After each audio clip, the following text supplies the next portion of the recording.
দর্শক, খালেদা জিয়ার শারীরিক অবস্থার সবশেষ পরিস্থিতি আমরা আপনাদের জানাতে চাই। রাজধানীর এভার কেয়ার হাসপাতালের সামনে থেকে এই মুহূর্তে আমাদের সাথে যুক্ত হচ্ছেন সহকর্মী জিনিয়া কবির সূচনা। তার কাছ থেকে আপডেট জানার চেষ্টা করছি।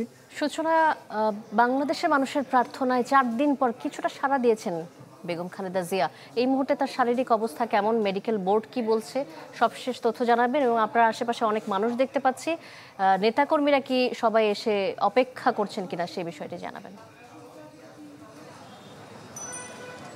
শান্তা, ফুসফুস এবং শ্বাসনালীতে যে সংক্রমণ নিয়ে খালেদা জিয়া 27 তারিখে এভার কেয়ার হসপিটালে ভর্তি হয়েছেন, তারপর থেকে আজকে 4 দিন এই পর্যন্ত কিন্তু তিনি কিন্তু কখনোই একেবারে অচেতন হননি।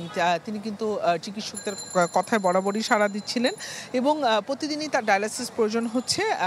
বেগম খালেদা জিয়ার মেডিকেল বোর্ডের অন্যতম প্রধান যিনি ডাক্তার শাহাবুদ্দিন তালুকদার, তিনি কিন্তু চ্যানেল 24-কে জানিয়েছেন যে তার প্রতিদিনই একটি করে ডায়ালাইসিস দরকার হচ্ছে। ঢালাইয়ের সেরা প্রিমিয়ার সিমেন্ট এবং তার শ্বাস নেবার জন্য এবং তার যে উচ্চ রক্তচাপ এগুলো নিয়ন্ত্রণের জন্য তার আলাদা করে সাপোর্ট দরকার হচ্ছে এবং এই কারণেই তিনি চিকিৎসকদের একদম নিবিড় পর্যবেক্ষণে আছেন শান্তা। এবং আপনি যেমনটি বলছিলেন যে আজকে সাড়া দিয়েছেন, তিনি আসলে 4 দিন ধরেই কিন্তু তার এইটুকু চেতনা ছিল। তবে আজকে যে কথাটি বলেছেন তার চিকিৎসক ডাক্তার শাহাবুদ্দিন তালুকদার, তিনি কিন্তু আমাদেরকে বলেছেন যে আজকে তিনি অনেকটা ঘোরের মধ্যে, যদিও সকালবেলা যখন চিকিৎসকরা তাকে যেসব নির্দেশনা দিচ্ছিলেন তিনি সেগুলো খুব ধীরে মানছিলেন, কিন্তু সাড়া দিচ্ছিলেন, কিন্তু সেটিও কিন্তু খুবই ধীরে, কারণ তিনি অনেকটাই ঘোরের মধ্যে আছেন আজকে।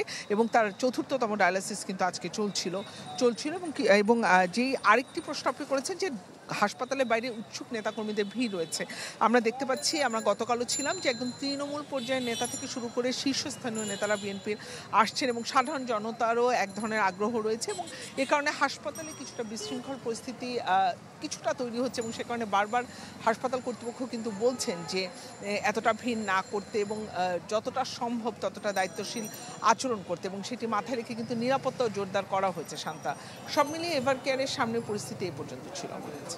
সূচনা, ধন্যবাদ আপনাকে যুক্ত হওয়ার জন্য। সূচনা আমাদের সাথে যুক্ত হয়েছিলেন রাজধানীর এভার কেয়ার হাসপাতালের সামনে থেকে।